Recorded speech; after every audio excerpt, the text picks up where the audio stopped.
আমি তো ভারতে যাই নিয়মিতই। তো নভেম্বরে গেলাম, আপনার মোগলার হাট নামে একটা জায়গা আছে। তো ওখানে মাহফিল করতেছি। ওই অঞ্চলের মানুষ যে এত কৃপণ, কৃপণ মানে কথাই বলতে চায় না, কথাই বলতে চায় না। এক পর্যায়ে বললাম, আপনারা এত কৃপণ কে গো, কথাই যে বলেন না। আমাকে বলতেছে, হুজুর বলার জন্য তো আপনাকে নিয়ে আসছি। কথা বলছি, বলার জন্য কি আপনাকে নিয়ে আসছি, আমরা তো বলার জন্য আসিনি, আমরা এসেছি কি কথা বলে না বলে, আপনারা একটু বলেন। আবার দেখবেন যে ওয়াজ চলতেছে, খিচড়ি খাচ্ছে। কিন্তু খিচড়ি আসলে কই থেকে, কই খিচড়ি দিছে, বোঝেন নাই? ওখানে তো আমাদের মতো এত মুসলিম না, ওই বাস ভাড়া করে আসছে, বাংলাদেশ থেকে বক্তা আসবে শোনার জন্য। এখন ওদের জন্য আলাদা খিচড়ি রান্না হয়েছে। তো ওদের গ্রুপ আছে, এখানে কিছু বলছে, ওখানে কিছু বলছে, মাঝে কিছু বলছে, সব ভরপুর। কিন্তু এই সাইড আপনি বুঝবেন না, ওরা বুঝবে। ওই তাবলিগ জামাতের যেমন ধূপসাচিয়া, আদমদিঘি, শেরপুর আলাদা আলাদা সেক্টর আছে না, ঠিক আলাদা আলাদা সেক্টর। ওই আলাদা আলাদা সেক্টরে আলাদা আলাদা খাবারও যাচ্ছে। মিনাশ শাইতানির রাজিম।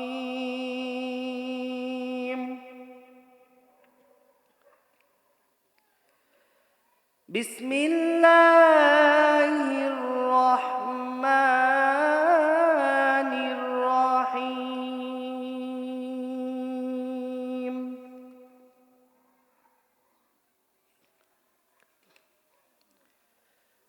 ইয়া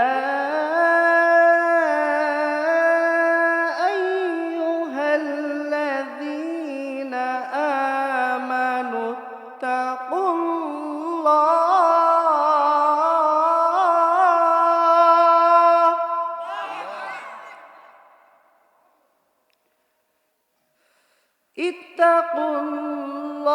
ইত্তাকুল্লাহা ওয়া কুনু মা'আস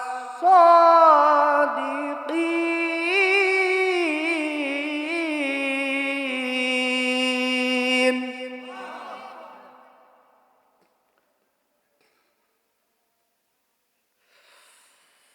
ইয়া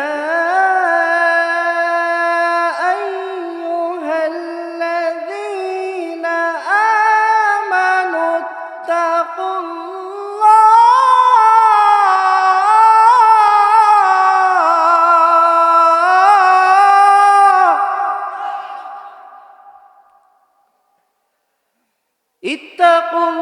ইত্তাকুল্লাহা ওয়া কুনু মা'আস সাদিকিন।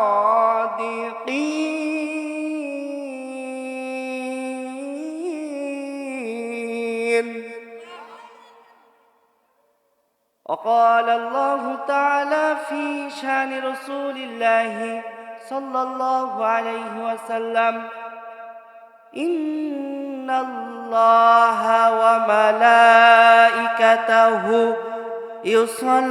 يصلون على النبي يا أيها الذين آمنوا صلوا عليه وسلموا تسليما. اللهم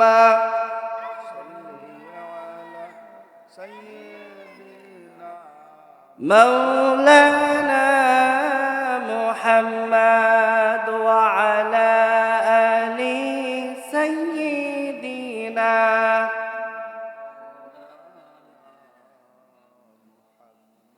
কেমন করে ঘুমাও তুমি, কেমন করে ঘুমাও তুমি, ফজর করে কাজা,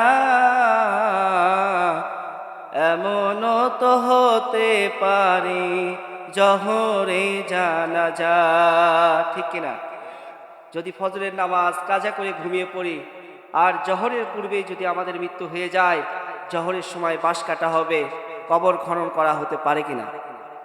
কেমন করে ঘুমাও তুমি, কেমন করে ঘুমাও তুমি, ফজর করে কাজা, এমনও তো হতে পারে জহরে জানাজা। আল্লাহুম্মা সাইয়্যিদিনা মাওলানা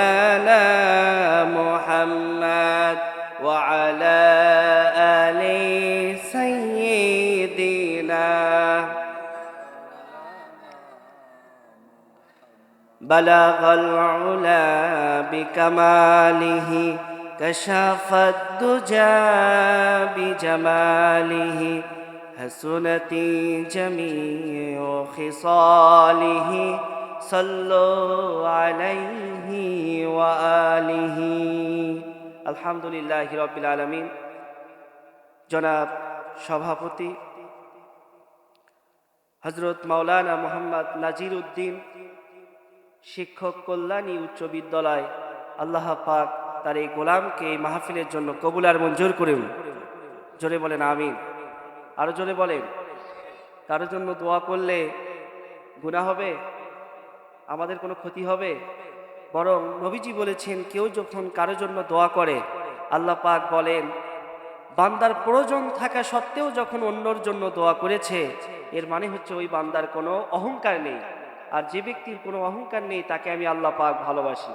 সুতরাং আমি যেহেতু তাকে ভালোবাসি, অন্য নিজের প্রয়োজন থাকা সত্ত্বেও অন্যর জন্য দোয়া করেছে, এই জন্য আমি আল্লাহ যার জন্য চেয়েছে তাকে তো দেবই, বরং যিনি দোয়া করেছে তাকে আগে দিয়ে এরপরে যার জন্য চেয়েছে তাকে দান করলাম। জোরে বলেন সুবহানাল্লাহ। এই জন্য আমরা যদি কারোর জন্য দোয়া করি এই দোয়ার ফিডব্যাক কে আগে পাবে? আমরা নিজেরাই আগে পাবো, ঠিক কিনা বলেন? এই জন্য মন খুলে বলছি আল্লাহ পাক তার গোলামকে কবুল করুন, হায়াতে তৈয়বা দান করুন, আমিন। আজকের মাহফিলের সহ সভাপতি আলহাজ মোহাম্মদ আমজাদ হোসেন, আল্লাহ পাক তাকেও কবুল আর মঞ্জুর করুন। সহ সভাপতি আছেন আলহাজ মোহাম্মদ গোলাম রব্বানী। আজকের মাহফিলের সম্মানিত প্রধান অতিথি আলহাজ মাওলানা দবিবুর রহমান, এই অঞ্চলের মাটি ও মানুষ, এই অঞ্চলের মেহনতি মানুষের নেতা, যিনি কোরআনের আন্দোলন ইসলামী আন্দোলনের একজন সিফাসালা, ঠিক কিনা? আল্লাহ পাক তাকে ইসলামের জন্য কবুল আর মঞ্জুর করুন এবং তার নেতৃত্বে আমাদের সবাইকে ঐক্যবদ্ধ হয়ে থাকার তৌফিক দান করুন। যত অতিথি রয়েছেন, বিশেষ করে আমার পূর্বে আলোচনা করলেন হাফেজ মাওলানা আলী আসগার শেরপুরি সহ আমার ভাই মাওলানা আব্দুল্লাহ আল মামুন, হাফেজ মাওলানা লোকমান হোসেন, সবার জন্য দোয়া করি আল্লাহ পাক সবাইকে কবুল আর মঞ্জুর করুন। দুনিয়াতে এবং আখিরাতে উভয় জগতে তাদেরকে সম্মান বাড়িয়ে দিন। জোরে বলেন আমিন। সম্মানিত উপস্থিতি, মহান আল্লাহ রব্বুল ইজ্জাত আল জালালের শুকর গুজার করছি, যেই মহান মনিব এত রাত্রি পর্যন্ত আমাদেরকে বিছানাকে হারাম করে কোরআনের শোনার জন্য কোরআনের মাহফিল অর্থাৎ জান্নাতের বাগানে বসার তৌফিক ইনায়েত করেছেন। সকলে বলছি আলহামদুলিল্লাহ। আপনাদের আলহামদুলিল্লাহর আওয়াজ শুনে মনে হচ্ছে আপনারা খুব বেশি একটা খুশি না। খুশি? জোরে বলেন খুশি? মনে হচ্ছে না যে খুব একটা খুশি। আমি আপনাদেরকে একটা বুখারীর হাদিস শোনাই, শোনাবো। আল্লাহর নবী বলেন, হুজুর বলেন, যেই অঞ্চলে তাফসীর মাহফিল শুরু হয়, কোরআনের মাহফিল শুরু হয়, সেই অঞ্চলে আসমান থেকে অসংখ্য ফেরেশতারা মাহফিলকে পরিদর্শন করার জন্য আসে। মাহফিল যখন শেষ হয়ে যায়, শেষ হওয়ার সঙ্গে সঙ্গে ফেরেশতারা আসমানে চলে যায়। আল্লাহ পাক তাদেরকে ডাক দিয়ে বলেন, ফেরেশতারে, তোমাদের কর্মস্থল, তোমাদের কাজ ছিল আসমানে, অথচ তোমরা কোথায় গিয়েছিলা? ফেরেশতারা ডাক দিয়ে বলে, রব্বুল আলামিন, দুনিয়ার কেউ যদি না জানে, একজন জানে, আপনারা বলেন তো তিনি কে? ফেরেশতারা বলে, রব্বুল আলামিন, কোথায় গিয়েছিলাম, কি করেছি, দুনিয়ার কেউ না জানলে আপনার অজানা নয়, আপনি নিশ্চয়ই জানেন আমরা কোথায় গিয়েছিলাম। রব্বুল আলামিন ডাক দিয়ে বলেন, ফেরেশতারে, আমি তো জানি, তারপরেও তোমাদের কাছ থেকে শুনতে চাই। ফেরেশতারা ডাক দিয়ে বলে, রব্বুল আলামিন, আপনি যেহেতু আমাদের কাছ থেকে শুনতে চেয়েছেন, এই জন্য আমরা বলছি, আমরা গিয়েছিলাম চর বিনোদপুর সাহেববাড়ি ঘাট জামে মসজিদের উন্নয়ন কল্পে। তাফসিরুল কোরআন মাহফিল হয়েছিল, ওই মাহফিলকে পরিদর্শন করার জন্য আমরা গিয়েছিলাম। রব্বুল আলামিন ডাক দিয়ে বলেন, ফেরেশতারা, তোমরা ওই মাহফিল পরিদর্শন করতে গিয়ে কি দেখলা? ফেরেশতারা বলে, রব্বুল আলামিন, আমরা দেখলাম আপনার অসংখ্য বান্দারা শীতের মাঝে শীতকে উপেক্ষা করে, বিছানাকে উপেক্ষা করে, আরামকে উপেক্ষা করে কোরআন শোনার জন্য তাফসিরুল কোরআন মাহফিলে বসে গিয়েছে। রব্বুল আলামিন ডাক দিয়ে বলেন, তাফসির শোনার জন্য বসে গিয়েছে, বুঝলাম, কি করলো তারা? এত রাত পর্যন্ত বসে বসে থেকে তারা কি করলো? ফেরেশতারা বলে রব্বুল আলামিন তারা আপনার জিকির করেছে। জোরে বলেন সুবহানাল্লাহ। আমাদের প্রথম সাক্ষী দিল কারা? ফেরেশতারা। আমরা এখানে কি করতেছি? জিকির করতেছি। সেই জিকির শব্দগুলো ফেরেশতারা উল্লেখ করতেছে। তারা যে জিকির করেছে আলতু ফালতু জিকির করে নাই, যে জিকিরগুলো করেছে সুবহানাল্লাহ, আলহামদুলিল্লাহ, আল্লাহু আকবার, লা ইলাহা ইল্লাল্লাহ। আল্লাহ পাক ফেরেশতাদেরকে ডাক দিয়ে বলেন, ফেরেশতারে যারা আমার জিকির করেছে তারা কি আমাকে দেখেছে নাকি? রাআইনি। ফেরেশতারা ডাক দিয়ে বলেন, না, তারা আপনাকে দেখে নাই, না দেখেই তারা জিকির করেছে। রব্বুল আলামিন ডাক দিয়া বলেন, ফেরেশতারা যারা আমাকে না দেখে জিকির করেছে তারা যদি আমাকে দেখতো তাহলে কেমন জিকির করতো? জোরে বলেন সুবহানাল্লাহ। ফেরেশতারা ডাক দিয়া বলেন, তারা যদি আপনাকে দেখতো আসাদ্দাল ইবাদত, তারা যদি আপনাকে দেখতো এত কঠিন ভাবে তারা ইবাদত করত, ওই ইবাদত থেকে তারা আর কোনো কাজে মনোনিবেশ করতো না। এরপরে আল্লাহ পাক বলেন, আর তোমরা কি দেখেছো? ফেরেশতারা বলে রব্বুল আলামিন দোয়া করার সময় আপনার কাছে জান্নাত চেয়েছে, জান্নাত কামনা করেছে, জাহান্নাম থেকে পরিত্রাণ চেয়েছে।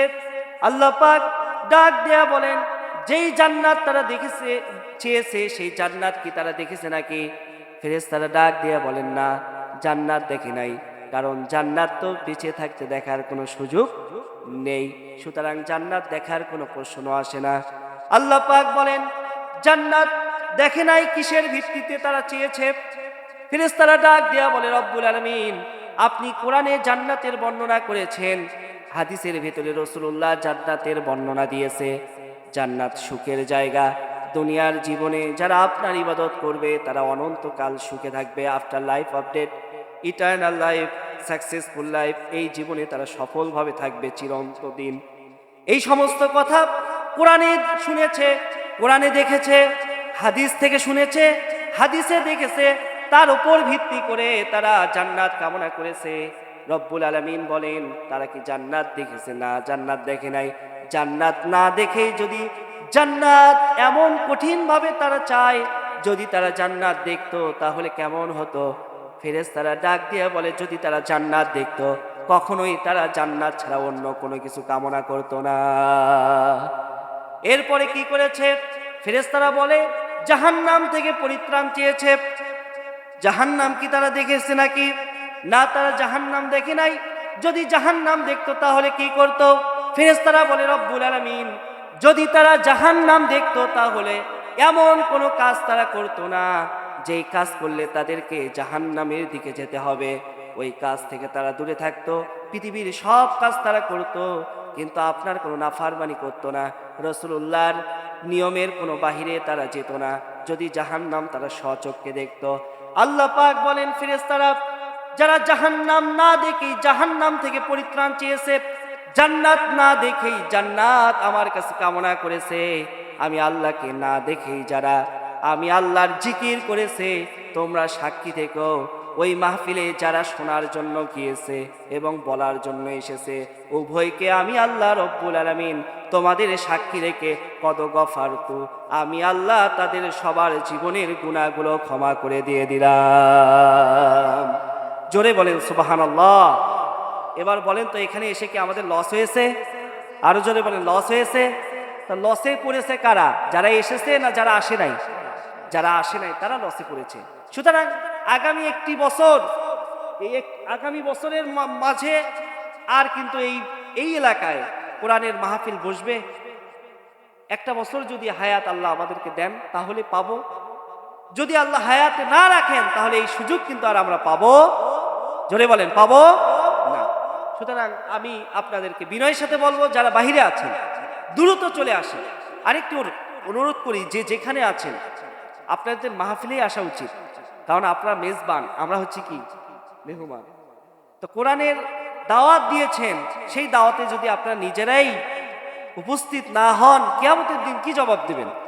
আল্লাহ রাব্বুল আলামিন বলেন, وَإِذَا قُرِئَ الْقُرْآنُ فَاسْتَمِعُوا لَهُ وَأَنصِتُوا لَعَلَّكُمْ تُرْحَمُونَ। জোরে বলেন আল্লাহু আকবার, আরো জোরে বলেন আল্লাহু আকবার।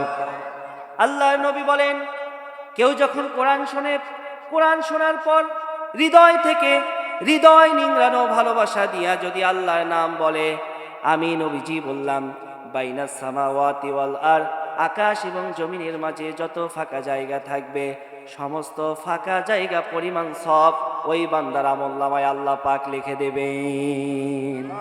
এই জন্য যতক্ষণ থাকবো আল্লাহর নাম নিতে আমরা রাজি আছি না নাই? সবাই বলেন রাজি আছি। আল্লাহ পাক বলেন, ওয়া ইযা কুরিয়াল কুরআনু ফাসতামিউ লাহু ওয়া আনসিতু লাআল্লাকুম তুরহামুন। When they recite the Quran, listen with attention.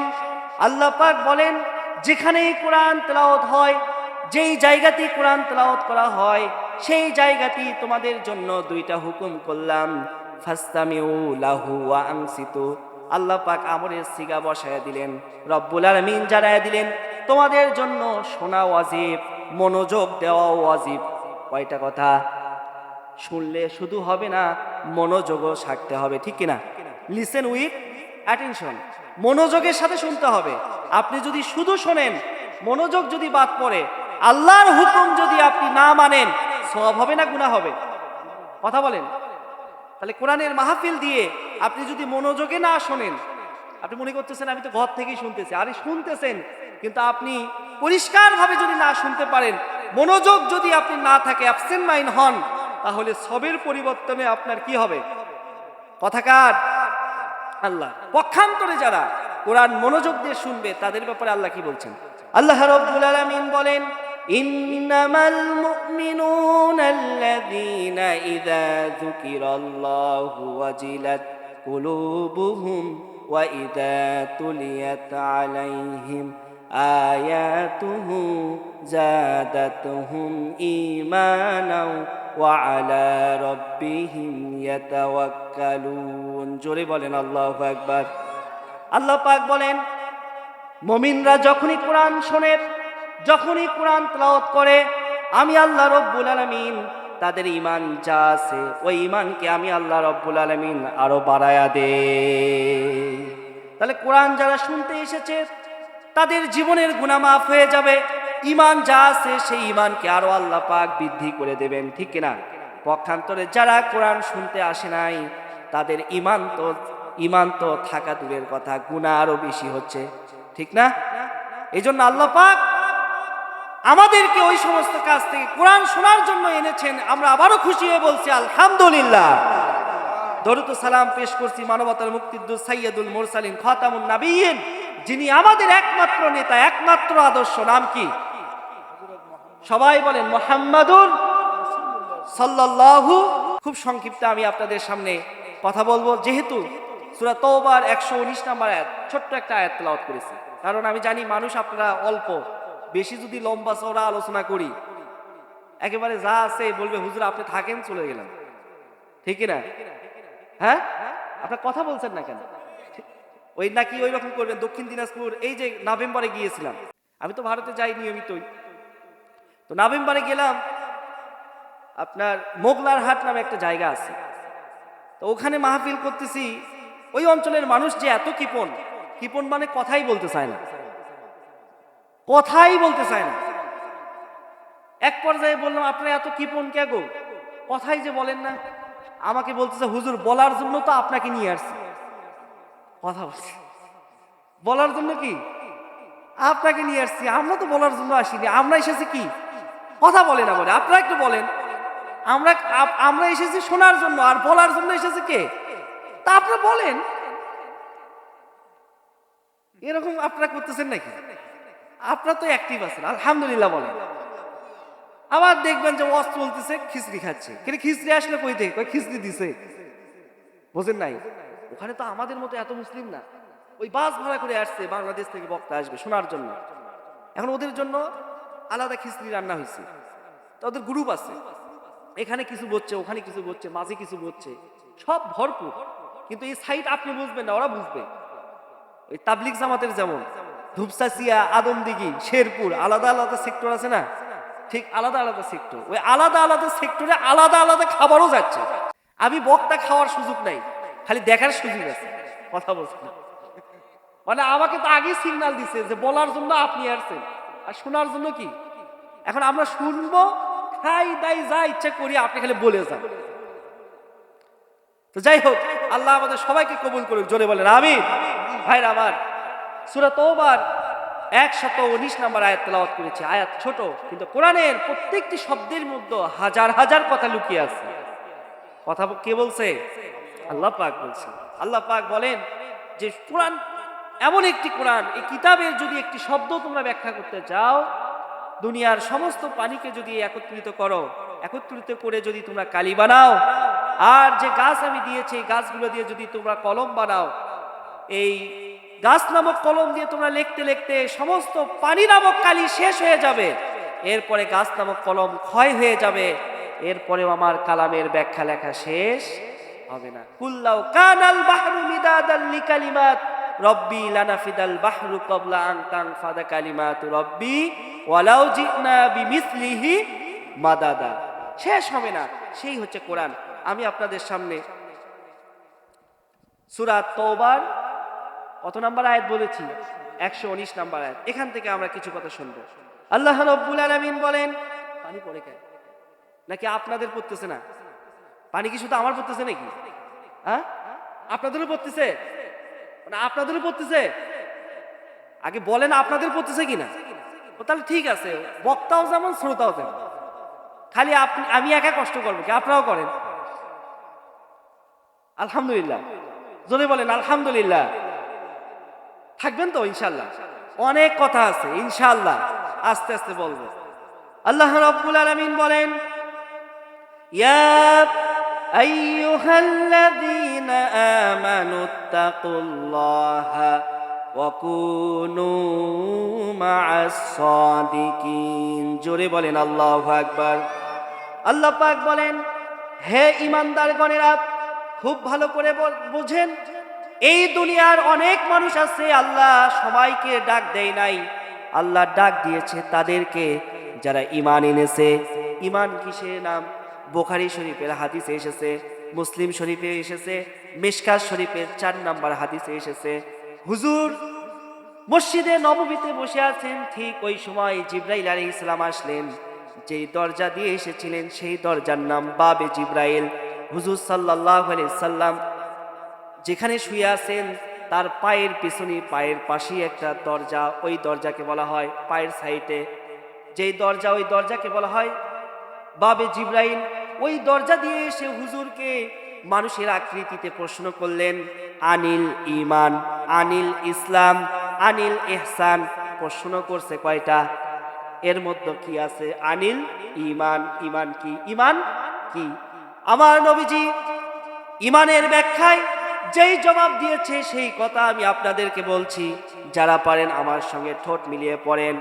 আল্লাহর নবী জবাব দিয়েছেন, আমানতু বিল্লাহি ওয়া মালাইকাতিহি ওয়া কুতুবিহি ওয়া রুসুলিহি ওয়াল ইয়াউমিল আখিরি ওয়া কদরি ওয়া খাইরিহি ওয়া শাররিহি মিনাল্লাহি তাআলা ওয়াল বাসি ওয়াল বা'দাল মাউত। কয়টা কথা? 8টা কথা বলেছেন। আমার নবীজি বলেছেন, 1 নাম্বার কার প্রতি বিশ্বাস? আরো জোরে বলেন, কার প্রতি বিশ্বাস? আল্লাহর প্রতি বিশ্বাস। 2 নাম্বার রাসূলের প্রতি বিশ্বাস। 3 নাম্বার ফেরেশতাদের প্রতি বিশ্বাস। 4 নাম্বার কোরআনের প্রতি বিশ্বাস, ঠিক কিনা? 5 নাম্বার আখিরাতের প্রতি বিশ্বাস। 6 নাম্বার তাকদীরের প্রতি বিশ্বাস। এভাবে করে আল্লাহ পাক বলেছেন, আল্লাহর নবী বলেছেন, প্রথমে আল্লাহর প্রতি যে বিশ্বাস রাখে, রাসূলের প্রতি যে বিশ্বাস রাখে, কিতাবের প্রতি যে বিশ্বাস রাখে, ফেরেশতাদের প্রতি যে বিশ্বাস রাখে, তোমরা সাক্ষী দাও ওই ব্যক্তি ঈমানদার। এবার আপনারা বলেন তো, আমরা কি ঈমানদার না বেঈমান? সবাই বলেন ঈমানদার না বেঈমান? তাহলে আল্লাহ পাক দুনিয়ার সবাইকে ডাক দেয়নি, ডাক দিয়েছে তাদেরকে যারা আল্লাহর প্রতি ঈমান এনেছে, আল্লাহকে বিশ্বাস করে, রাসূলকে বিশ্বাস করে, কিতাবকে বিশ্বাস করে, তাদেরকেই ডাক দিয়েছে। আল্লাহ পাক বলেন, ইয়া আইয়ুহাল্লাযীনা আমানুত্তাকুল্লাহা ওয়া কুনু মা'আস সাদিকিন। জোরে বলেন আল্লাহু আকবার। আল্লাহ পাক অপর আয়াতে বলেন, ইয়া আইয়ুহাল্লাযীনা আমানুত্তাকুল্লাহা হাক্কা তুকাতিহি ওয়া লা তামুতুন্না ইল্লা ওয়া আনতুম মুসলিমুন। জোরে বলেন আল্লাহু আকবার। আমার ভাইয়েরা, এই জায়গায় যারা বসে আছেন এখানে অনেকেই শিক্ষিত আছে, আবার অনেকে খেটে খাওয়া মানুষ আছে। আমি খুব সহজ করে আপনাদেরকে বোঝাতে চাই যেন কথাটা যারা শিক্ষিত তারাও বোঝে, যারা শিক্ষিত নয় খেটে খাওয়া মানুষ, কোরআন হাদিসের সঙ্গে যাদের খুব একটা সংযোগ কানেকশন নেই তারাও যেন বোঝে। বুঝাবো, খুব সহজ করে বুঝাবো, খুব ভালো করে খেয়াল করেন। আল্লাহ বলছেন ইয়া আইয়ুহাল্লাযীনা আমানু, কাদেরকে ডাক দিয়েছেন? বলেন বলেন কাদেরকে ডাক দিয়েছেন? ঈমানদার। ইত্তাকুল্লাহ, দ্বিতীয় নাম্বার কথা বলেছেন ভয় করো। এই কথা কি ঈমানদারদের বলছে না মানুষদেরকে? ঈমানদারদেরকে বলছে। কথা প্রথম ঈমানদারদের ডাক দিয়েছেন, দ্বিতীয় কথা ভয় করতে বলেছেন, তৃতীয় কথা কুনু মাস সাদিকিন। কথা কয়টা? কয়টা কথা? তিনটা। এখন প্রশ্ন হচ্ছে ঈমানদাররা ভয় করো, তা ঈমানদার যারা তারা কেন ভয় করতে হবে? কাকে ভয় করতে হবে? কথা বলেন, কাকে ভয় করতে হবে? এই কথা বুঝলে পুরো ওয়াজ বুঝলে। আল্লাহ বলতেছে ঈমানদাররা তোমরা ভয় করো। ঘটনা কি? সমস্ত তাফসীর কারক একমত এই কথার ব্যাপারে, যদি ঈমানদার আল্লাহকে ভয় করে তাহলে সে কোনো গুনাহ করতে পারবে, পৃথিবীর কারো সামনে সে মাথা নত করতে পারবে না, জীবন দেবে, এরপরে আল্লাহকে ছাড়া আর কারো সামনে সে মাথা নত করবে না। প্রমাণ দিয়েছে কি দেয় নাই? এক এক করে 6 জন ফাঁসির রশির সামনে দাঁড়িয়েছে, কিন্তু তারা বলেছে ইত্তাকুল্লাহ, আমরা আল্লাহকে ভয় করি, দুনিয়ার কোন নেতা নেত্রীকে আমরা ভয় করি না। প্রয়োজনে ফাঁসির মঞ্চে দাঁড়িয়ে ফাঁসির রশি গলায় নেব, এরপরেও আল্লাহকে ছাড়া আর কাউকে আমরা সাক্ষ্য দেব না। লিল্লাহি তাকবীর, লিল্লাহি তাকবীর। আমার ভাইয়েরা, সুতরাং আল্লাহ পাক বুঝাতে চাচ্ছেন তোমরা ভয় করো কাকে? কারণ আল্লাহর যদি ভয় থাকে তাহলে ওই ব্যক্তির দ্বারা কোনো গুনাহ করানো সম্ভব নয়। পরিষ্কার আর একটু বোঝেন, ঘটনা আপনারা প্রত্যেকে জানেন, যেহেতু রাত গভীর হয়ে গিয়েছে বেশি পেছানোর দরকার নাই। অনেক মানুষ বলে আমরা তো পরিস্থিতির শিকার। কথা বলে না, বলে জাতীয় পার্টি কি বললো, ওই শালা বেঈমানরা যারা এখানে আছেন ডন মাইন, কথা বলতেই হবে। এই বেঈমানরা বললো আমরা পরিস্থিতির শিকার, কিন্তু আল্লাহ বলতেছেন যারা ঈমানদার হবে, যারা আল্লাহকে ভয় করবে, তারা কোনো পরিস্থিতি দেখবে না, তারা বলবে আমরা সর্ব অবস্থায় আল্লাহকে ভয় করি। ঠিক কিনা? সর্ব অবস্থায় কাকে ভয় করি? আল্লাহকে। যারা শহীদ হয়ে গেল তাদের সামনে কি অপশন ছিল না? ছিল কিনা? একটা এক্সাম্পল দেই। আল্লামা দিলওয়ার হোসেন সাঈদীর আইনজীবী তিনি বললেন, আল্লামা সাঈদীকে অফার করা হলো, আপনি শুধু বলেন আমি এখান থেকে বের হয়ে যাব, বাংলাদেশ জামাতি ইসলামীর সাথে থাকবো না। পরিষ্কার সত্য কথা কোরআন সামনে নিয়ে বলছি। আপনি শুধু বলেন আমি এখান থেকে যাব, বাংলাদেশ জামাতি ইসলামীর সাথে থাকবো না, প্রয়োজনে অন্য কোনো দল গঠন করেন, অথবা দল গঠন করার প্রয়োজন নাই, আপনি যা চান তাই দেব। তিনি বলছেন আমি তো এসেছি আল্লাহকে ভয় করে। ঠিক কিনা? আমি যে এই দলের সঙ্গে সম্পৃক্ত হয়েছি কাকে ভয় করে? সুতরাং যতক্ষণ আমার জীবন রয়েছে ততক্ষণ পর্যন্ত আমি আল্লাহর দলের ওপরই থাকবো। আল্লাহু আকবার। কারণ শাহাদত তো এটা মুসলমানদের তামান্না। মুসলমান মানেই বিশ্বাস করে আমাদের মৃত্যু নিশ্চিত। ঠিক কিনা? এই পৃথিবীর প্রত্যেকটি নাস্তিক অস্বীকার করতে পেরেছে আল্লাহকে, অস্বীকার করতে পেরেছে রসুলকে, অস্বীকার করতে পেরেছে ধর্মকে, কিন্তু পৃথিবীতে কি কেউ আছে যিনি অস্বীকার করেছে মৃত্যুকে? কথা বুঝতেছেন? অস্বীকার আল্লাহকে করেছে, অস্বীকার রসুলকে করেছে, কিন্তু অস্বীকার কি মৃত্যুকে করেছে? পৃথিবীর প্রথম নাস্তিক ডায়োগোরাস, ইংরেজি সাহিত্যে আমরা পড়েছি, তিনি পর্যন্ত বলেছেন পৃথিবীর সব অস্বীকার করলাম কিন্তু মৃত্যুকে আমি অস্বীকার করতে পারলাম না, মৃত্যুর আগ মুহূর্তে। তার মানে হচ্ছে মৃত্যুকে সকলেই বিশ্বাস করেছে। তো আল্লাহ বলেছিলেন মৃত্যু তো আমার হবেই, সেই মৃত্যু যদি শাহাদতের মৃত্যু হয় তাহলে আমি তো বেশি ধন্য। সুবহানাল্লাহ। কিন্তু তারা যে ষড়যন্ত্র করেছে, তারা একটা ষড়যন্ত্র করেছিল, আল্লাহ আর একটা ষড়যন্ত্র করেছে, কি করে নাই? কথা বলে না, করেছে কি করে নাই? আল্লাহ সূরা আনফালের 30 নম্বর আয়াতে বলেছেন আল্লাহ রাব্বুল আলামিন বলেন, وَإِذْ يَمْكُرُ بِكَ الَّذِينَ كَفَرُوا لِيُثْبِتُوكَ أَوْ يَقْتُلُوكَ أَوْ يُخْرِجُوكَ وَيَمْكُرُونَ وَيَمْكُرُ اللَّهُ وَاللَّهُ خَيْرُ الْمَاكِرِينَ। জোরে বলেন আল্লাহু আকবার। আল্লাহু আকবার। তারা প্রথম ষড়যন্ত্র করল, রাসূলকে দেশ থেকে বের করে দেবে। আমার নবীজি ইসলামের দাওয়াত দিচ্ছেন, আবু জেহেল দারুন নাদোয়ায়। কথা আপনাদের প্রত্যেকের জানা, শুধুমাত্র আপনাদেরকে ইমানটা বোঝানোর জন্য কথাগুলো বলছি, খুব ভালো করে খেয়াল করেন। দারুন নাদোয়ায় আবু জেহেল মিটিং করলো। মিটিংয়ের সিদ্ধান্ত হলো, মুহাম্মদ যদি থাকে তাহলে আমাদের ধর্মের ব্যবসা শেষ, আমাদের নেতৃত্ব শেষ, আমাদের সুদের ব্যবসা শেষ। আমরা যে বলি আমরাই নেতা, আমরাই সব কিছু শেষ হয়ে যাবে। যদি তোমরা আমাকে অনুমতি দাও, মুহাম্মদকে এখান থেকে বের করে দেব। আইন পাশ করছিল কিনা? দারুন নাদোয়ায় লম্বা ঘটনা। শয়তান এসে বলল যে বের করে দাও। কিছু লোক বলতেছে, আরে তোমারও এটা বাপের বাড়ি, মুহাম্মাদেরও বাপের বাড়ি। কথা ঠিক না? বরং যাদের বাপের বাড়ি হিন্দুস্তানে তারাই তো হিন্দুস্তানে গিয়েছে, যাদের বাপের বাড়ি বাংলাদেশে তারা তো বাংলাদেশেই আছে। কথা ঠিক না? তো কিছু লোক বলল, আরে তুমি যে মুহাম্মদকে বের করে দিতে চাচ্ছ, মুহাম্মাদের জন্মই তো এখানে, এখনো আছে আবু জেহেলের বাড়ির পাশেই। জাননি আপনি? আচ্ছা, জাননি, আমরা তো সচক্ষে দেখে এসেছি। তা রসুলের বাড়ি তো এখানে, তার জন্মই তো এখানে, তাকে বের করে দিবা কিভাবে? তা কি করবো? হত্যা করো। রাতের আধারে যদি হত্যা করো তাহলে আর কোনো সমস্যা নেই। আবু জেহেল এবার সিদ্ধান্ত অনুপাতে, ঘটনা জানা, আমি আগেই বলছি, শুধুমাত্র বোঝানোর জন্য মনে করে দিচ্ছি। আবু জেহেল এবার সিদ্ধান্ত অনুযায়ী সে তার চেলা চামুন্ডাকে বলল, মুহাম্মদ যেই রাস্তা দিয়ে রাতের বেলা তাহাজ্জুদের নামাজ পড়ার জন্য কাবার দিকে যায়, ওই রাস্তার মাঝে তোমরা একটা কুয়া খনন করো। ঠিক কিনা? কুয়া খনন করো। কুয়া খনন, এমন গভীর কুয়া খনন করবা, আর ওই কুয়ার ভিতরে তোমরা বিষাক্ত বিষাক্ত কাঁটা ফেলে দিবা, যেন মুহাম্মদ ওই কুয়ার মধ্যে পড়ার সঙ্গে সঙ্গে কাঁটাগুলো তার শরীরের মধ্যে প্রবেশ করে, কাঁটার বিষাক্ত আঘাতে মুহাম্মদ ওখানেই মারা যায়। সিদ্ধান্ত গ্রহণ করল। আল্লাহ পাক বলেন, এই সিদ্ধান্ত গ্রহণ করেছে আবু জেহেল।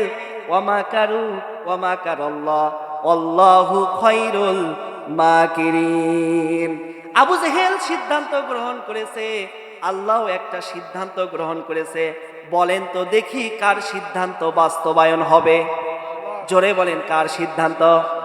আমার নবীজি কাবা ঘরে যাবেন, জিবরাইল আলাইহিস সালাম এসে বলেন, ইয়া রাসূলুল্লাহ সাল্লাল্লাহু আলাইহি সাল্লাম, যেই রোদ দিয়ে নবীজি কাবা ঘরের দিকে যায়, বর্তমানে ওই গেটের নাম কিং আব্দুল আজিজ। গেটের নাম কি? গেটের নাম কি এখন? বর্তমান নাম কিং আব্দুল আজিজ, আর তৎকালীন সময় ওই নাম ছিল মোহাম্মদ গেট। সুবহানাল্লাহ। নবীজি ওই গেট দিয়ে যাতায়াত করতেন। আমি তো সব দেখে এসেছি এবং নোট করেছি, যদি সময় হয় ইনশাল্লাহ অনেক তথ্য দিব ইনশাল্লাহ আপনাদেরকে। আমার ভাইয়েরা, রাসূল জিবরাইলের ইনফরমেশন পেয়ে রাসূল যখনই একটু সাইড দিয়ে ঘুরে এসেছে, এবার আবু জেহেল সিদ্ধান্ত অনুযায়ী মনে করেছে মুহাম্মদ তো শেষ। এইদিকে চালা সামসাকে বলেছে, যখনই মুহাম্মদ গর্তের ভিতরে কুয়ার ভিতরে পড়বে তোরা কিন্তু বসে থাকবি না, যে যেখানে আছিস সেখান থেকে বড় বড় পাথর নিয়ে এসে মুহাম্মদকে মারবি। মুহাম্মদ কিন্তু বাঁচার জন্য বলবে, মিথ্যা কথা বলবে, নাউজুবিল্লাহ। মুহাম্মদ বাঁচার জন্য বলবে, আমি মুহাম্মদ না, আমি আবু জেহেল। তোরা কিন্তু মারা বন্ধ করিস না। সিদ্ধান্ত কার? কথা বলে না। আবু জেহেলের সিদ্ধান্ত বলে, ওয়াজ বোঝে না। আবু জেহেলের সিদ্ধান্ত। নাউন আর প্রোনাউন যদি না জানেন তাহলে তো ওয়াজ বুঝবেন না। কোনটা আল্লাহর আর কোনটা আবু জেহেল, এটাকে ভালো করে বোঝা লাগবে। আবু জেহেলের সিদ্ধান্ত হলো, মুহাম্মদ যখনই গর্তের ভেতরে পড়বে, শব্দ হওয়ার সাথে সাথে যে যেখানে আসিস ওরা কিন্তু আর দেরি করবি না, বড় বড় পাথর নিয়ে এসে গর্তের মধ্যে মারবে, বড় বড় কাঁটা নিক্ষেপ করবে। মুহাম্মদ কিন্তু মিথ্যা কথা বলে, মুহাম্মদ বাঁচার জন্য বলবে, আমি মুহাম্মদ নই, আমি আবু জেহেল। খবরদার খবরদার, তোরা যেন মুহাম্মাদের কথা বিশ্বাস করিস না। আমার নবীজি ঘুরে যখনই গেলেন, আবু জেহেল চিন্তা করেছে, দেখি তো গিয়ে দেখি মোহাম্মদের কি অবস্থা। মোহাম্মদ এমন জোরে দৌড়, আবু জেহেল এমন জোরে দৌড় দিয়েছে, দৌড়ে তাল বেতাল সব হারিয়ে ফেলে দিয়েছে। কোথায় গর্ত খুঁড়তে বলেছে সব যখন ভুলে গিয়েছে, নিজেই গর্তের মধ্যে পড়ে গিয়েছে। এবার তার চালা চামুন্ডা বাচ্চা কাচ্চা তারা তো চিন্তা করেছে, এরে চাচা তো বলেছিল মোহাম্মদ যখনই পড়বে বড় বড় পাথর নিয়ে যায় মারবি, কাঁঠাগুলো নিক্ষেপ করবি, তোরা যেন বসে থাকিস না। সাথে সাথে তারা দৌড়ে এসেছে, বড় বড় পাথর ওখানে মারা শুরু করছে। মার, কে খায় মার? কে খাচ্ছে? আরে যার মার সেই খায়। নিচ থেকে এবার বলছে, এ তোরা মারিস না, আমি আবু জেহেল। এবার ছেলেরা বলছে, এ চাচা তো বলছিল মোহাম্মদ মিথ্যা কথা বলে, আয় আবু জুবি মার। ঠিক কিনা? ওয়ামাকার আল্লাহ আল্লাহু খায়রুল। ট্রাইব্যুনাল গঠন করেছিল ফাঁসি দেওয়ার জন্য, ফাঁসি দিতে পেয়েছে মাত্র 11 জনকে। অথচ ওই ট্রাইব্যুনালে আল্লাহ পাক তাদেরকে একজন না দুইজন না, এই পর্যন্ত 200 জনের নামে মানবতা বিরোধী মামলা হয়ে গেছে। নিজের ট্রাইব্যুনালে নিজেই গর্তে পড়ে গেছে। সুবহানাল্লাহ বলবেন না?